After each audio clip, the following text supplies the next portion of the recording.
시청자 여러분 안녕하십니까. 주식스마일학교 이모학 전문가입니다. 자, 10월장이 들어섰습니다. 추석 연휴 잘 보내고 오셨나요? 정말 무지하게 길었어요. 네.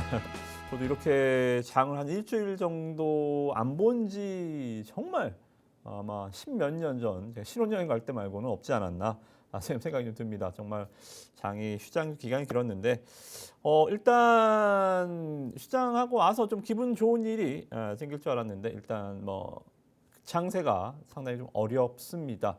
그러니까 이 시장이라는 게 참 그렇습니다. 주식이 강세장에서는 가장 간단한 원리거든요. 뭐 오늘도 마찬가지. 오늘도 뭐 종목을 드리고 뭐 수익 났다 뭐 이런 얘기하는 시간이 아니라 오늘도 마찬가지. 여러 가지 주식에 대해서 여러분들 좀 스터디할 것들 제가 미리미리 좀 시장에 맞게 좀 가져와서 여러분들 알려드리는 건데요. 가장 좀 간단한 원리가 있어요. 뭐 비트 탈 때요. 북 치고 박 치고 이것만 알아도 비트 탄다 그러죠. 주식시장에서도 이 강세장과 약세장을 구별하는 방법이 딱 두 가지가 있습니다. 강세장은요. 호재에 민감하고 악재에 둔감해요. 약세장은 악재에 민감하고 호재에 둔감합니다. 그죠? 지금 장세가 일단은 뭐 약세장은 아닙니다. 그죠? 뭐 언제든지 뭐 튀어나갈 준비는 되어 있습니다만 네, 구간별로 좀 악재들 특히나 좀 보지 못했던 악재들에 대해서 일단은 한 대 좀 두들겨 맞고 시작하는 좀 경향이 있습니다. 즉 10월 초에 입문에 딱 들어서는 네, 시장에서 미국에서 좀 안 좋은 얘기가 나왔죠. 미국의 넘버 3 이 하원 의장이 자리에서 물러났습니다. 우리나라도 뭐 정치 리스크가 있지만 미국에서도 이제 이 셧다운 이걸로 좀 귀결될 수 있는 좀 리스크가 있기 때문에 이 하원 의장의 좀 리스크가 증시를 좀 우리나라 국내 증시를 좀 강타를 좀 했어요. 그런데 이것도 역시 지금 뭐라 그랬어요? 악재에 이거는 민감한 건 아니에요. 지금은 누가 보더라도 강세장 마인드는 여전히 있다. 즉 얼마든지 또 되돌릴 수 있다. 처음 보기 때문에 깜짝 놀랐었던 것뿐 미국의 뭐 이 카운터 리스크라고 그랬죠. 뭐 디폴트나 이런 셧다운이나 이렇게 좀 큰 악재로 번질 가능성은 높지 않습니다. 그래서 이러한 문제들 10월달에 초반에 좀 나타났던 리스크는 조금 더 시간을 좀 두면 금방 좀 수면 아래로 가라앉는 악재고요. 금리 우리는 무엇보다 좀 금리죠. 이 정말 긴 시간 동안 인플레와 싸웠었던 이 금리가 어느 정도 또 이게 진짜거든요.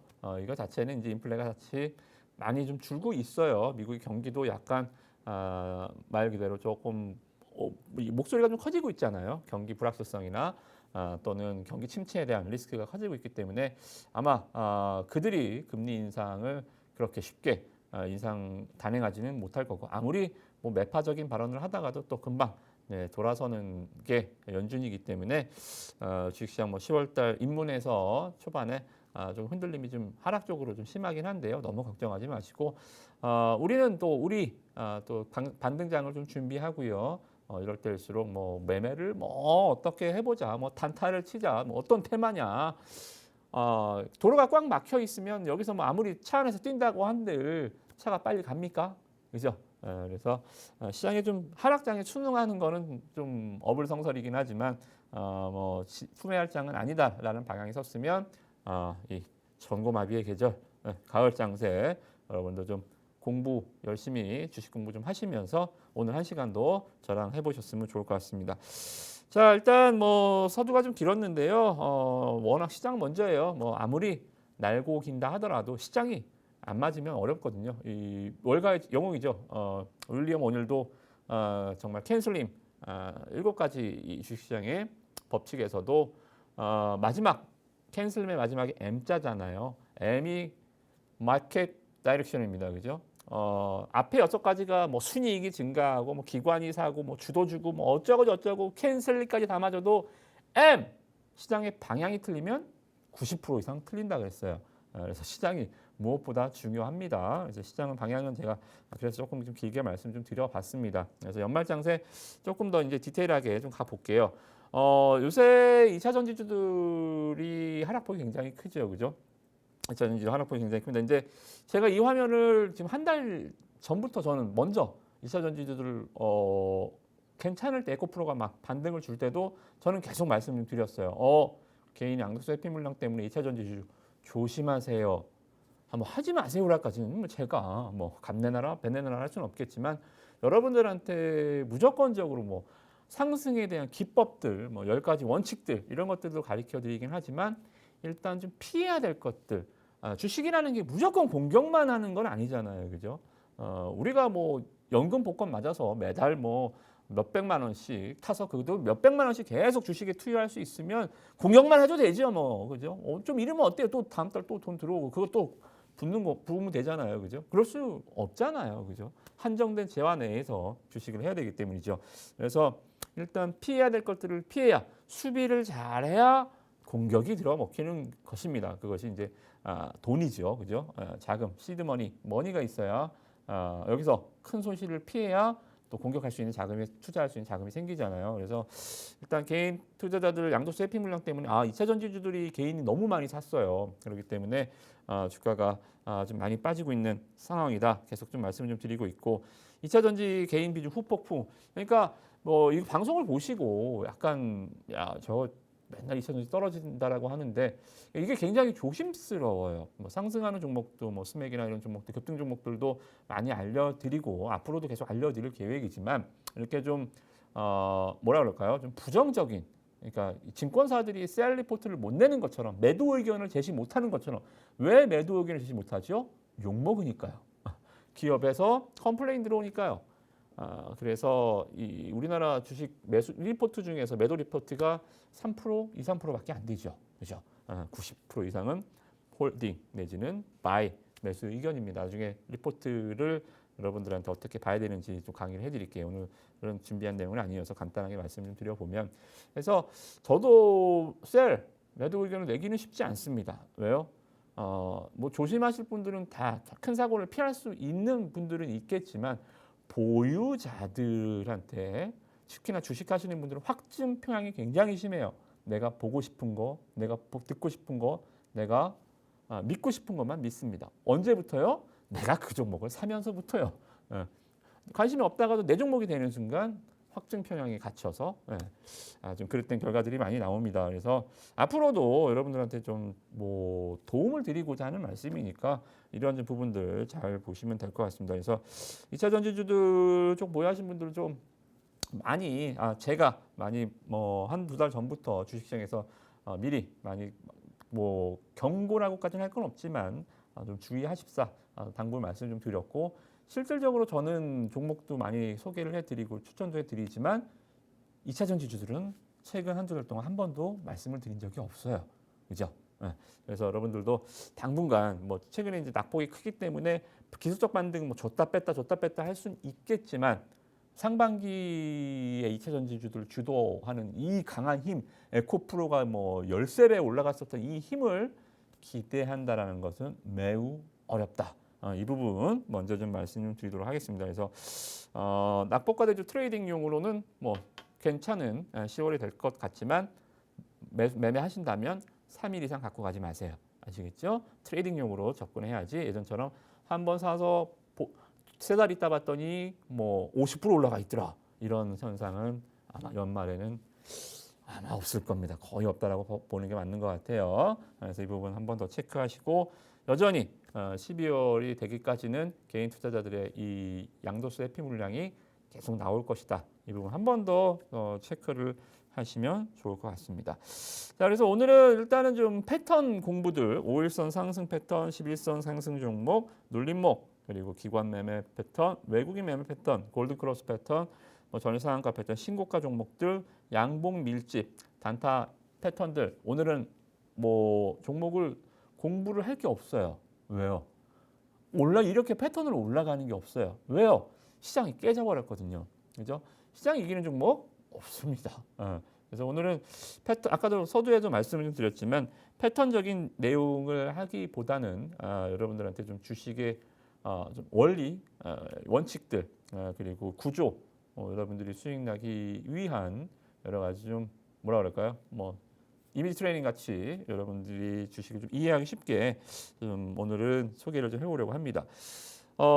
이 오라가미 구니오라고요. 일본의 투자 펀드 매니저 말 그대로 뭐 미국에는 월가 영웅들이 굉장히 많잖아요. 뭐 여러분 제일 잘 아시는 워렌 버핏부터 시작해서 리버 제시머, 뭐 피터 린치, 아까 뭐 윌리엄 오닐 굉장히 많지만 우리나라랑 일본에는 약간 좀 아시아 동양에서는 이 월가 영웅들을 보기가 좀 쉽지 않습니다. 그 중에서 한 명, 일본의 오라가미 구니오가 월가에서 좀 이름을 날린 투자자입니다. 이 사람이 가장 유명한 책이 있는데요. 이 얘기를 아주 쉽게 잘 풀어놔서 저도 여러분들한테 소개를 좀 해보려고 합니다. 아까도 말씀 좀 드렸지만 마켓 다이렉션, 주식시장이 과연 지금 어디쯤 와 있는지, 시장의 폭락이 계속 이어질 것인지 아니면 올해 연초처럼 반등장은 언제 올 것인지가 시장 전략의 굉장히 중요한 핵심 포인트라고 보시면 될 것 같죠. 그죠? 그래서 주식시장의 4계절입니다. 주식에도 계절이 있다. 말 그대로 경기 조금 어려운 말로 하면 경기 순환 사이클이죠. 그죠? 이거를 이제 4계절로 오라가미 구니오가 이제 비유를 해서 이렇게 만들어 놨어요. 자, 보시면 경기는 상승했다, 하락했다, 상승했다, 위축됐다, 확장했다, 이렇게 계속 사이클을 탈고 돌잖아요. 그죠?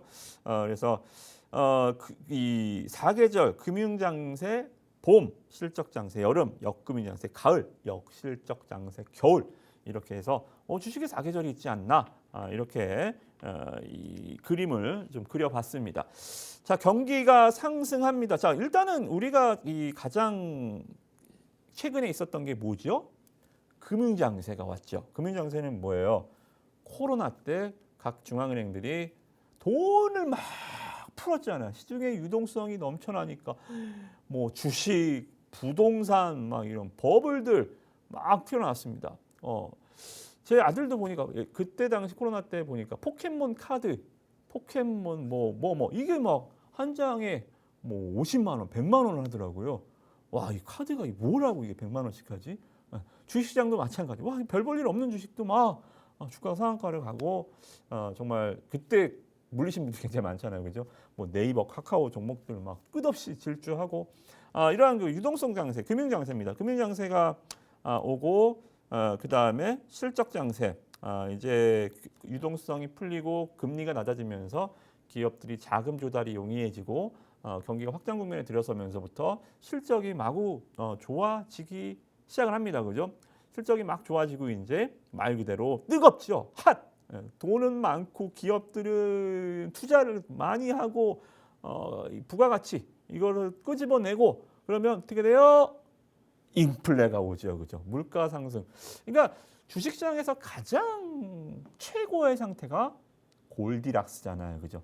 너무 이게 이제 이 영국의 이 전래 동화에서 나온 얘기인데요. 그죠? 어떤 아이가 숲에서 길을 잃었는데 집에 어떤 곰의 집에 들어간 거예요. 그래서 봤더니 스프가 있더라. 그 스프가 뜨겁지도 따뜻하지도 않은 너무 적당한 온도에서 그 스프를 먹고 아주 편안하게 잠을 잤더니 곰의 식구가 곰들이 돌아왔다. 뭐 이게 뭐 왜 골드락스의 원이 됐는지 잘 모르겠지만 어찌 됐든 간에 너무 뜨겁지도 차갑지도 너무 뜨거우면 좋은 거 아니야? 아니에요. 지금 너무 뜨거우면 뭐가 따라오죠? 인플레가 따라오고 돈을 많이 벌면 돈을 많이 씁니다. 돈이 많이 쓰면 화폐 가치가 떨어지는 거예요. 그죠?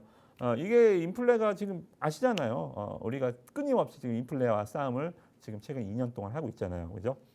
그래서 실적 장세가 오고 다음에 뭐가 온다? 이제 역금융 장세가 옵니다. 역금융 장세. 우리가 지금 역금융 장세 작년 얼마나 힘들었어요. 작년에. 지금 시장 좀 떨어지는 거 에이 저리 가랍니다. 작년도 2022년도에는 정말 뭘 해도 안 됐어요. 시장이 계속 떨어졌으니까요. 그죠? 역금융 장세, 금리, 자이언트 스텝 뭐 0.75씩 올리는 거 처음 보지 않으셨나요? 미국에서. 그죠? 말이 됩니까? 한 번에 0.75씩 막 빅스텝, 자이언트 스텝 뛰면서 지금 5.5까지 올라가는데 한 번 또 올린다 그러잖아요. 그죠? 어찌됐든 간에 역금융 장세가 우리가 지금 겪었어요. 그러다 보니까 어떻게 돼요? 금리가 높아지잖아요. 자금 조달이 어려워지잖아요. 그죠? 한계 기업들 많이 한계 기업들이 엄청 증가했대요. 이자도 못 내는 기업들이요. 돈을 벌어서 이자도 못 내 이제 금리가 너무 비싸니까요, 그죠? 여러분들 고금리 상당히 힘드시잖아요, 그죠? 기업도 마찬가지. 그래서 역금융 장세가 오면 그러면 뭐예요? 기업은 투자를 줄입니다. 그래서 역실적 장세가 오죠, 그죠? 역실적 장세에 어떤 일이 벌어졌죠? 하이닉스가 수조 원 적자를 내고요. 삼성전자 7천만 원 영업이익 7천만 원. 기업들 실적이 쪼그라듭니다.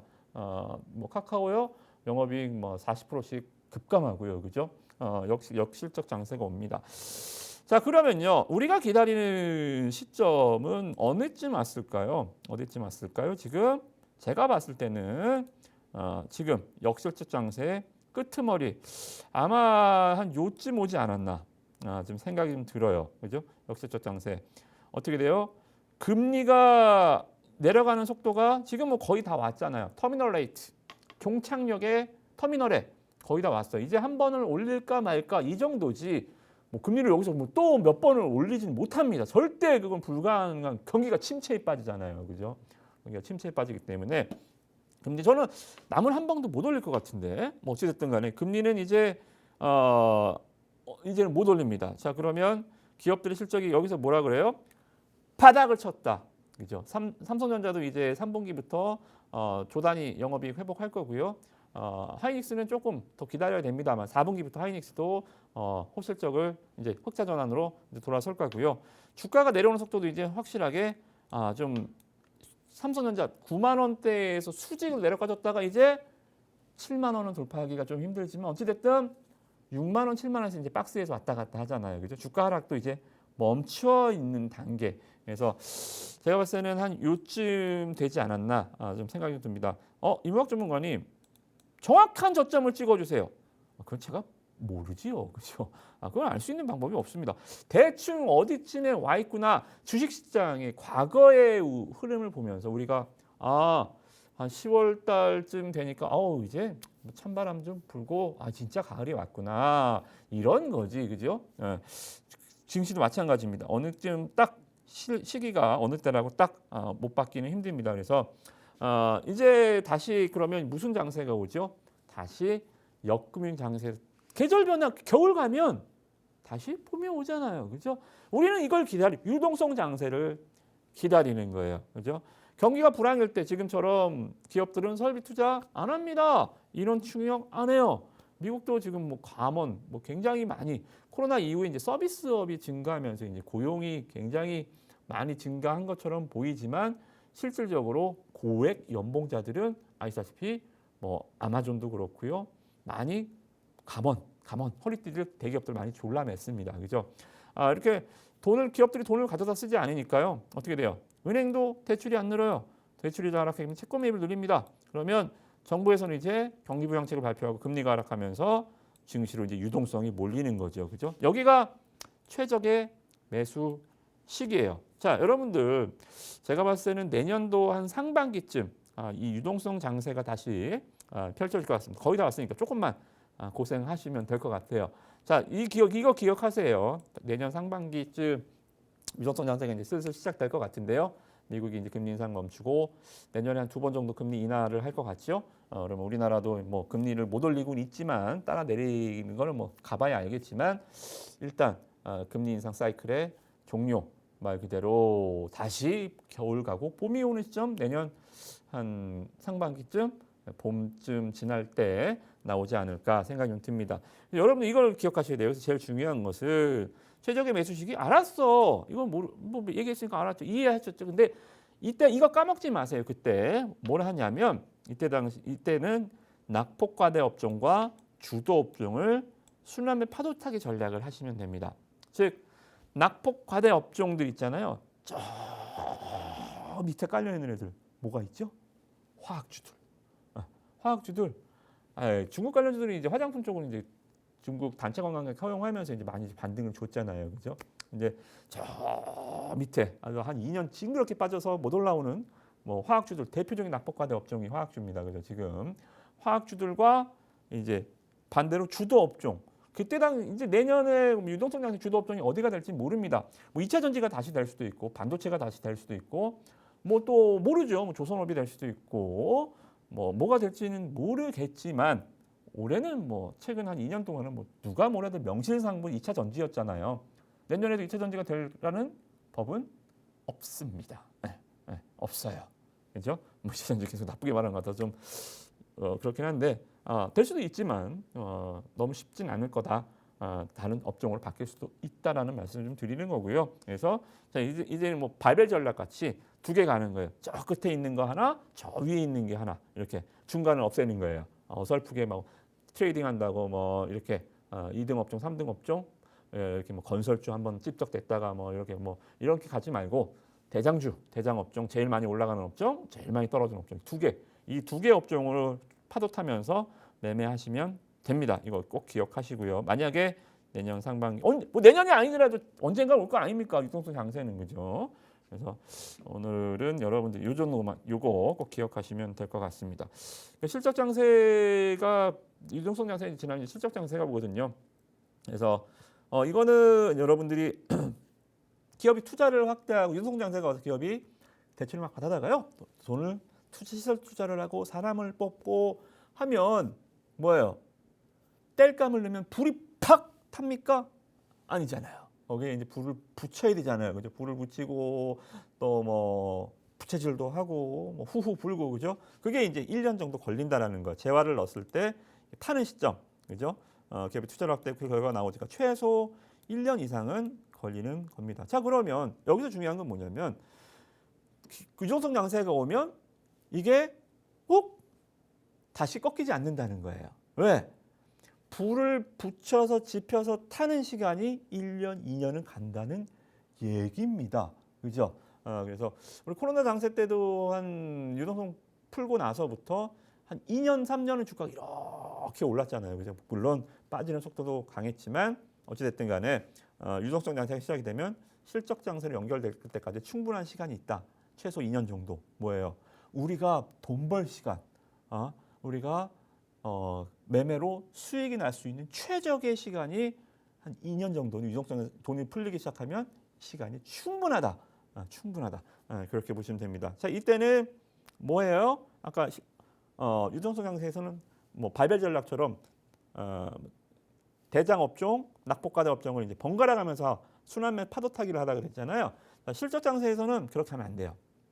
유동성 장세가 끝나고 이제 실적 장세가 오면 거기서는 뭐예요? 주봉상 21선 보유 전략. 자, 이 장세에서는 잦은 매매는 오히려 독이 됩니다. 마음만 급해져요. 종목들이 막 날아가는 게 보이거든요. 그래서 이건 왜 이렇게 안 가지? 어때요? 싼 것만 찾아서 다니는 거야. 싼 거, 싼 거, 싼 거. 그러다 보면 집에 오면 내 계좌에는 쓰레기들만 이렇게 있는 거야. 땅에 떨어져 있는 거 죽다 보니까. 그러지 말고요. 이때 실적 장세가 오면 종목을 잘 찾아서 이제 이거는 뭐 전문가의 영역일 수 있겠죠. 제가 제일 잘 아는 영역일 수도 있고요. 그죠? 이때는 머리로 먹는 장세가 아니라 말 그대로 엉덩이로 먹는 장세. 엉덩이가 뭐야? 앉아 그냥 한 번 사면 안 파는 거예요. 한 번 사면 21선 깨질 때까지. 일봉도 아니야. 주봉상 21선 깨질 때까지. 여러분들 컴퓨터 앞에 앉아 계시면 이때 당시 유동성 실적 장세 왔을 때 카카오, 네이버 이런 종목들 어떻게 올라갔나 보세요. 주봉상 21선 타고 쫙 올라갔습니다. 아시겠죠? 실적 장세가 오면 잦은 매매 NO! 독이다. 오히려 한번 사서 물고 늘어지는 엉덩이로 먹는 전략을 세워야 한다는 말씀 드리도록 하겠습니다. 자, 그리고 뭐 다음 뭐 뻔하잖아요. 이제 우리가 지금 겪고 있는 이 장세. 정말 만나기 싫은 장세죠. 그죠? 역금융 장세. 기업들의 실적이 피크아웃 정점을 찍고요. 이제 경기가 확장하지 못하면서 이 인플레이션이 이제 급증을 하게 됩니다. 그죠? 인플레이션이 급증을 경기가 계속 확장하면서 소화를 해줘야 되는데 경기가 이제 더 이상 확장하지 못하니까 헛배가 부른 거죠. 물배 찬다 그러잖아요. 그죠?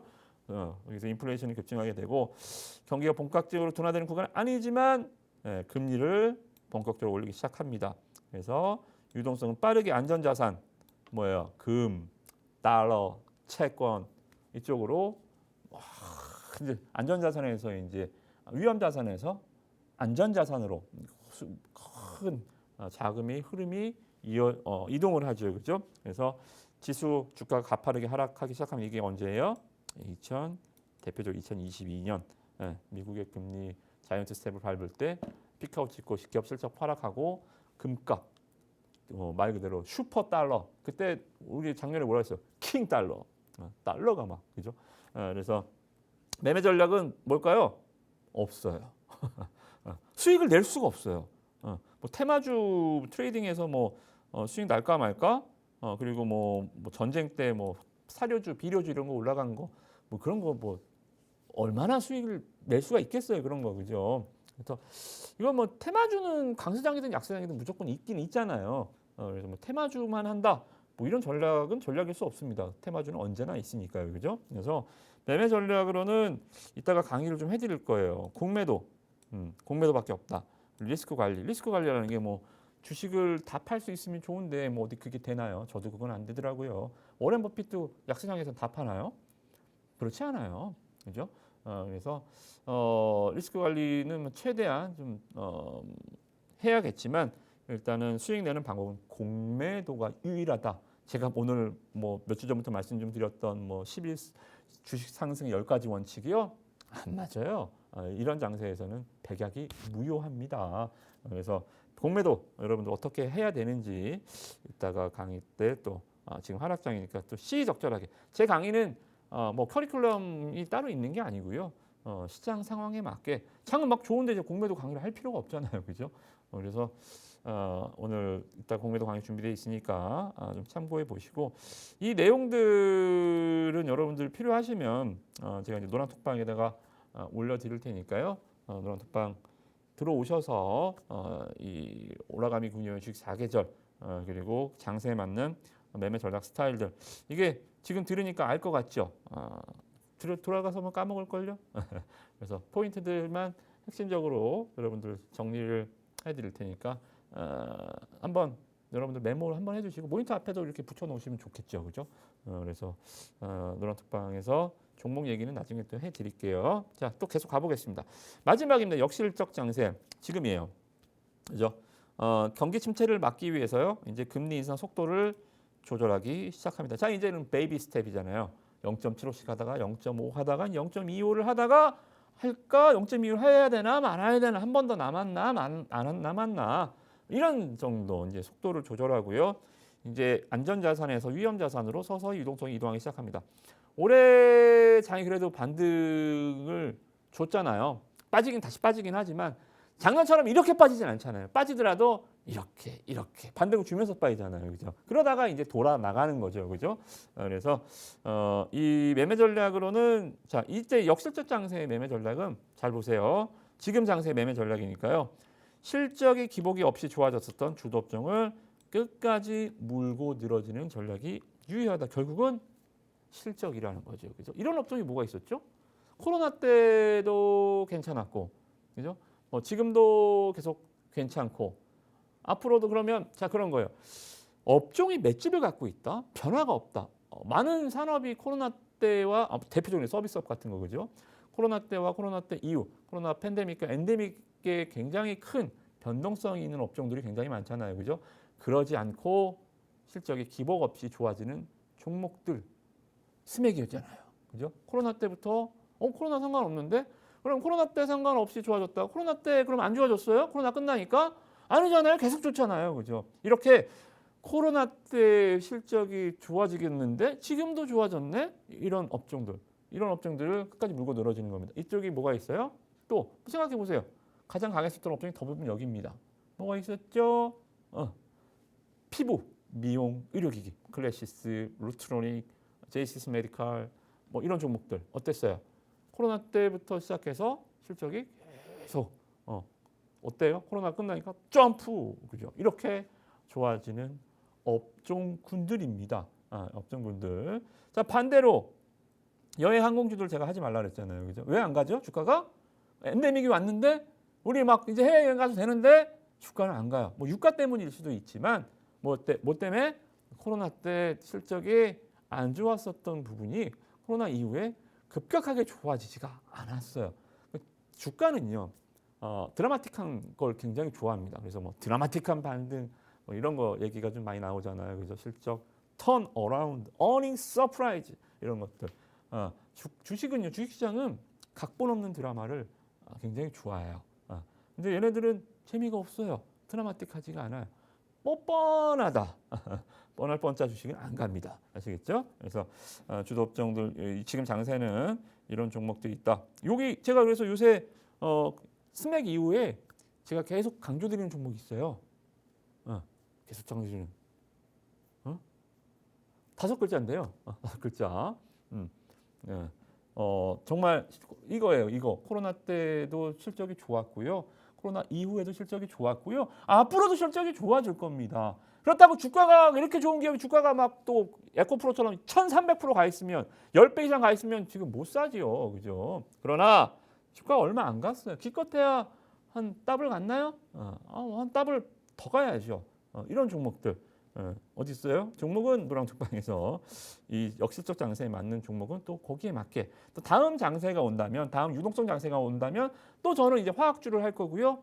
이런 식으로 시장에 맞게 전략을 달리 세우는 거예요. 그죠?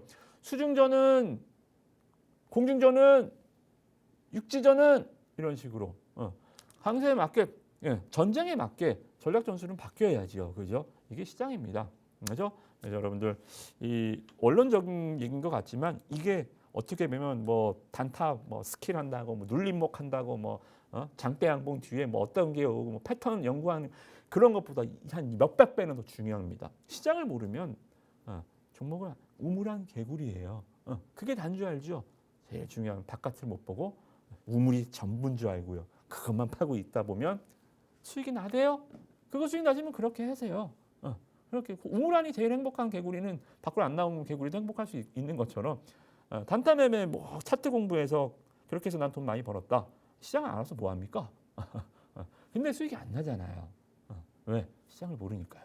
그래서 여러분들 이 시장이 가장 좀 간단하게 또 이 오라가미 군요가 유명한 거는 뭐 굉장히 뭐 마젤린 펀드처럼 뭐 아니면 지금 현존에 있는 뭐 워렌 버핏처럼 수익률이 막 이렇게 좋아서가 아니라 그냥 이거 한 장으로 유명해진 거예요. 이거 한 장, 이거 하나. 맞네, 맞네. 이 몇십 년 된 거거든요. 지금도 맞잖아요. 그래서 유명해진 거예요. 대단한 뭐 원칙이 있는 게 아니고 그래서 이 정도 삼가 보시면 될 것 같고 군의원이 이제 15가지 투자 조언 또 투자 명인이니까 이 정도만 뭐 체크를 해보자고요. 전문가일수록 기본에 충실하라. 자만하지 말라는 거죠, 그죠? 기본에 충실하라. 큰 수익을 내는 것보다 중요한 것은 리스크 관리이다. 왜요? 큰 수익을 내는 게 더 중요하지 않나요? 아니요. 아까도 말씀 좀 드렸지만 수비가 되지 않으면 공격이 이어질 수가 없어요. 아시겠죠? 그래서 나중에 또 말씀 좀 드리겠지만 리스크 관리 잘 하셔야 되고요. 그리고 금리와 실적, 주가는 늘 연동된다. 뭐 당연한 얘기고요. 자, 보고서를 때 판단은 투자자 본인이 알아. 여기서 제가 하나 좀 첨언을 해드리면 확증 평양에 빠지지 마라. 좋은 것만 찾아 읽지 마라. 내 입에 단 것만 먹지 마라. 그죠? 아시겠죠? 주식에서 제일 무서운 거 확증 평양입니다. 리포트 봐서 뭐 좋은 얘기 잔뜩 써 있으면 거 봐라 내 말이 맞지 않나 주식은 마이너스 40% 50% 나 있는데요. 그죠? 그러지 말고 확증 평양에 빠지지 말고 본인이 명확한 주식관을 가지고 있어야 된다는 말씀이고요. 자, 증권가의 최대 호재는 경기 부양책이다. 유동성이잖아요. 시장부터 단순히 싸다는 이유로 매수하면 상투를 잡는다. 네, 주식은 저는 동전주 또 이 관리 종목 이런 것들 절대 안 하거든요. 실적 하락이 가도 안 합니다. 왜? 싼 데는 다 이유가 있어요. 싼 데는 다. 그래서 제가 제가 강의 이제 오프라인 강의인데 가면 좀 방송보다 조금 더 재미있게 좀 비속어로 섞어가면서 하는데 이 정도로 방송에서 할 수 있을 것 같아요. 뭐다? 비싼 주식은 얼굴값을 합니다. 비싸다라는 게 뭐 100만 원짜리 황제주 이런 게 아니고 시가총액이 큰 종목, 내 기업의 밸류 대비 할증을 받고 있는 기업들, 말 그대로 미래 가치를 보고 투자자들이 인기 있는 주식들, 이걸 이제 비싼 주식이라고 하죠. 고퍼가 허용되는 종목들 있잖아요. 와 비싸네, 실적보다 비싸네. 고평가 종목들, 비싼 주식은 얼굴값을 합니다. 실적이 다음 실적도 좋아지고 투자도 확대하고 시장의 주도주로서 프리미엄도 받고. 근데 싼 주식은요, 싼 주식, 저평가네, 뭐 동전 주식들 이런 주식들 뭐예요? 싼 주식은 뭐 한다? 잘생긴 주식 얼굴값, 못생긴 주식 꼴값 한다. 나중에 유상증자하고요, 최대주주 횡령하고요, 이런 식으로 그죠? 그래서 여러분들 싸다는 이유로는 주식을 할 매수 조건에 싸다 절대 들어갈 수는 없습니다. 그래서 이 정도 보시고 꼭지에서 매도는 불가능하니 신호를 잘 포착하라. 이거 중요한 것 같아요. 꼭지 매도 그러니까 확증 평양을 계속 말씀을 좀 드리는데 주식에서 이 무릎에 사서 어깨에 팔아라는 말을 못 들어보신 분은 없을 거예요. 그죠? 근데요. 주식하는 사람들이 이상하게 좀 고집이 있어요. 최저점에 사려고 하고요. 최고점에 팔려고 합니다. 이거는 거의 불가능한 거예요. 불가능하다. 그래서 여러분들이 저는 그래서 주식 매도할 때요. 스맥이 한 6,000원까지 올라갔잖아요. 6,000원대까지 우리가 2,000원대 사서 뭐 한 200% 정도 수익 이 정도면 많이 냈으니까 나옵시다가 아니라 우리가 매도했던 가격대는 한 4,000원 후반대입니다. 중후반대에서 5,000원대 이상은 뭐 아예 수익도 못 냈어요. 6,000원까지 올라가는 거 아예 먹지도 못했습니다만 하나도 아깝지 않아요. 그럼 매도할 때 제가 뭐라고 하냐면 생선 대가리는 고양이 주세요. 감나무 위에 맨 꼭대기에 있는 감은 까치밥이라고 그러잖아요. 까치 주세요. 그거를 자꾸 끝까지 먹으려고 하다가 어떻게 돼요? 다른 종목들 다 그렇게 매도하려다가 다 실패하는 겁니다. 한번 뭐 정고점 최고점에 한번 팔았다 칩시다. 운이죠, 운. 한 번의 운이에요. 나머지 10종목을 그 한 번의 운에 맡기려다가 다 먹은 거 4장까지 토하죠. 그죠? 잡은 물고기를 놓치는 게 더 아쉬워요. 사람 심리가 그러잖아요. 수익 났던 거 손절할 때 마음이 정말 아픕니다. 그죠? 그때 팔 걸. 이렇게 되지 마시고 항상 이 마인드. 생선 대가리는 고양이 줘라. 타짜에 나오잖아요. 나는 딴 돈에 반만 가져가. 그죠? 이런 마인드로 주식하시면 좋을 것 같고요. 구미호 씨가 제가 1,000번만 해드리는 겁니다. 기관 투자자들 동향은 필수적이다. 이건 뭐 당연한 얘기고요, 그죠? 외국인 기관 동향은 여러분들 무조건 보셔야 되고요. 왜? 걔네들 패는 고스톱 치는데요. 옆 사람이 나는 한 10,000원 갖다 치는데 얘는 한 1,000만 원 갖고 와서 치네. 점백 고스톱을요. 1,000만 원 갖고 옆에 치는 거 기죽잖아요. 자금력, 그죠? 얘네들은 지네끼리 짜요. 나만 혼자예요. 외국인도 기관도 응집력, 정보력, 개인이 다 집니다. 자금력, 응집, 외국인 기관 이길 수가 없잖아요, 그죠? 근데 개인이 이기는 건 딱 하나 있어요. 스피드와 그리고 얘네들은 패를 보여줍니다. 외국인 기관 요새 HTS가 굉장히 잘 돼 있어서 실시간 동향이 다 나와요. 외국인이 파네, 기관이 사네. 이거 보고 쳐도 옆 사람 패를 보고 쳐도 이기기 힘들다니까요. 근데 이것마저 안 보면 걔네들 이길 수가 없죠, 그죠? 그래서 기관 투자를 동향 계속 좀 잘 보셔야 되고 이거는 따로 강의만 이것만 외국인 매매하는 동향 파악해서 이용하는 방법들, 걔네들이 쥐고 있는 패를 이용해서 우리가 어떤 식으로 대응해야 되는지 이 강의만 한 2시간 이상 걸려요. 나중에 해드리겠고요. 아무튼 뭐 항상 파악은 하시고요. 분할 분산 투자, 뭐 테마주보다는 주도주에 그리고 맹목적인 무시보다는 차트부의 도움을 받으시고요. 박스권에서는 뭐 투자 심리 역행하는 건 정답이다. 분산 투자보다는 집중 투자가 좋다. 이건 뭐 몰빵하라는 얘기가 아니에요. 몰빵하라는 얘기가 아니고 어설픈 분산 투자보다는 집중 투자가 좋다. 워렌 버핏도 그랬잖아요. 계란을 한 바구니에 담아라. 단 깨지지 않을 계란으로 담아라. 분산 투자를 개인 투자자를 잘못 생각하시는 게 뭐냐면 교과서적으로 화학주, 보험주, 은행주, 증권주, IT, 건설, 자동차 하나씩 다 사는 게 분산 투자가 아니에요. 그것은 포트폴리오 인덱스예요. 여러분들 뭐 1,000억 정도 굴리십니까? 그러면 그렇게 해야 돼요. 그죠? 지수 추종형, 지수 트레이딩용 매매를 해야죠. 인덱스처럼 포트를 짜야죠, 그죠? 그렇지 않잖아요. 그렇지 않으면 주도 업종 이 안에서 전략들을 잘 세우셔야 돼요. 지수가 저는 가장 조금 듣고 나서 많은 질문들을 저한테 하시지만 저는 약간 좀 초보틱한 질문이 뭐냐면 지수가 얼마까지 갈 것 같습니까? 지수가 얼마까지 빠질 것 같습니까? 알아서 뭐 하시게요? 안다고 전략이 틀려져요? 오히려 주도 업종이 어디가 될 것 같습니까? 지수가 2천 간다, 3천 간다, 4천 간다 한들 수익이 났습니까? 그러면 지수 따라서 내가 수익이 났으면 10년 전에 주식 투자한 사람은 지금 분명히 수익이 나 있어야 되잖아요. 주식도 인플레예요. 주식도 화폐입니다. 기업들이 영업이익 내는 게 자산 가치가 올라가면서 기업도 실적 가치가 올라가고 시가총액이 올라가잖아요. 종합지수도 계속 올라갈 수밖에 없어요. 주식도 인플레고 화폐니까요. 그죠? 주가가 올라가는 거랑 상관없어요. 여기서 돈을 누가 벌고 누가 잃느냐, 얼마나 수익률이 나느냐는 주도 업종이 있느냐 없느냐예요. 올해 상반기에 코스닥이 1000포인트 돌파하고 급등을 했을 시기, 코스닥 지수 강세를 보일 시기 2차 전지가 없었으면요. 말짱 꽝이에요. 지수가 얼마 간데 뭔 상관이 있습니까? 그렇죠? 그런 것처럼 집중 투자 항상 주도 업종 기억하셔야 되고요. 아닌 것은 버릴 줄도 알아야 되며 늘 최상의 우량주만 매수하라. 제가 계속 2차 전지 말씀드리는 게 이런 거예요. 정말 아닌 것은 버릴 줄도 알고 확증평에 빠지지 말고 그렇게 시장에서 조금 순응한다라는 측면보다는 좀 매매에 좀 유하게 유동성 이런 것보다는 조금 여러분들이 좀 대나무보다는 좀 갈대같이 좀 유연하게 좀 대응하시는 말씀이고요. 성장주 장기 투자는 주식 투자의 왕도다. 네, 이 정도 오라가미의 투자 격언들 좀 살펴보시면 좋을 것 같습니다.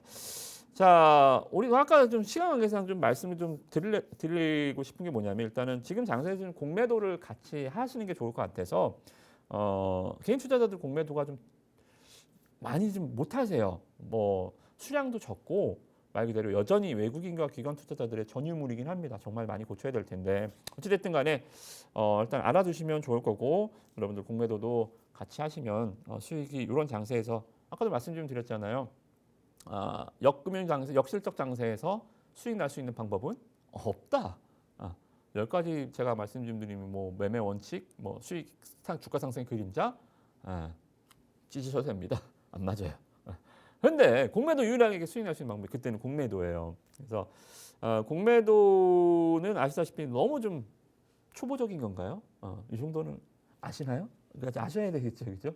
이거는 그림책 첫 장 넘기듯이 나오는 얘기인데 일단은 간단하게 삼성전자 없는 주식을 5만 원짜리 예를 들어서 삼성전자 5만 원이나 치면 빌려와서 매도부터 하는 거예요. 그래서 매도부터 했는데 주가가 4만 원까지 떨어졌어요.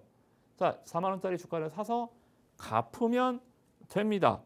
이게 이제 공매도예요. 그러니까 이게 조금 더 어려우시면 이 팥 가격이 많이 올라가요. 대파 가격이 많이 올라가서 지금 슈퍼에 가니까 팥보다는 요새 사과가 많이 비싸니까 사과를 해볼까요? 사과 하나에 5,000원이야. 사과 하나에 5,000원인데 슈퍼에서 하나에 5,000원에 팔아. 와, 이거 보니까 곧 떨어질 것 같아요. 사과가 좀 풍작일 것 같고 이제 외국산 사과도 들여온다고 하고 5,000원 한 개 5,000원? 이거 너무 비싼데? 그래서 옆집에 갑니다. 옆집에 가서 철수엄마 사과 있지? 하나만 빌려줘. 사과를 5,000원짜리 사과를 갖다가 슈퍼에 갖다 파는 거예요. 5,000원은 갖고 왔잖아요. 나한테 이제 5,000원이 있어요. 자, 그러면 철수엄마한테 사과를 다시 갚아야 될 거 아니에요. 근데 슈퍼에서 가격이 예상대로 2,000원까지 떨어졌어요. 슈퍼에서 사과가 하나 2,000원입니다. 자, 그러면 나는 2,000원의 사과를 사서 철수엄마 주면 돼요. 그러면 나는 얼마 남았어요? 3,000원 남았잖아요. 그죠? 사과 빌려다가 5,000원에 팔고 2,000원에 사다가 줬잖아요. 3,000원이 남는 거잖아요. 근데 여기서 중요한 것은 뭐다? 사과로 갚아야 된다. 돈으로 갚으면 안 돼요. 주식을 빌렸으면 주식으로 갚아야 됩니다. 그래서 난 만약에 사과가 10,000원으로 올라갔어요. 5,000원짜리 나는 5,000원에 팔는데 10,000원으로 올라갔어. 철수 엄마가 우리 아들 내일 소풍 가는데 빨리 사과 하나 빌려간 거 빨리 줘. 5,000원 주면 안 될까? 제가 5,000원 그때 5,000원이었잖아. 사과 줘, 사과. 그러면 어떻게 돼요? 가서 10,000원 주고 사과를 사서 갚아야 됩니다. 나는 얼마 손해 봤어요? 5,000원에 팔았는데 10,000원 주고 샀잖아요. 5,000원 손해 본 거잖아요. 그죠? 그래서 공매도는 여기서 역기능이 뭐냐면 위험성. 자, 보세요. 공매도 위험한 건 있습니다. 주식은 까지면 100%. 예를 들어서 10,000원, 100만 원 투자했는데 상장 폐지당했어요. 그냥 100만 원 떡 싸 먹었네. 100만 원 그냥 없어지면 끝인데요. 공매도는 그렇지 않아요. 공매도는 10,000원짜리가 10만 원 같잖아요. 그러면 10만 원 갚아야 된다니까. 10만 원 사서 갚아야 된다니까요. 손실 무제한. 주가가 얼마까지 올라갈지 모르잖아요. 그죠? 손실 무제한. 그래서 이게 리스크는 합니다. 공매도는 주가가 계속 상승할 거고 무한대 손실 가능성이 있습니다. 그래서 위험성이 이 정도 있고요. 순기능 유동성을 확보하고 버블 방지. 저는 역기능이 더 많을 것 같아요. 루머 퍼뜨리면서 주가를 하락시키고 손절매, 투매를 유발하기도 하는 역기능이 더 많은 것 같지만 개인 투자자들도 무기를 갖자. 외국인 기관 투자자들은 쌍권총 시키고 싸우는데 우리는 지금 삼지창 들고 싸우는 거잖아요. 그죠? 그래서 공매도도 여러분들 외국인 기관 투자 같이 하시면 좋을 것 같고 대차 거래는 이제 증권사가 운용사, 투자자문서 큰 손한테 주식을 빌려주는 거예요. 국민연금도 주식을 빌려주고요. 그죠?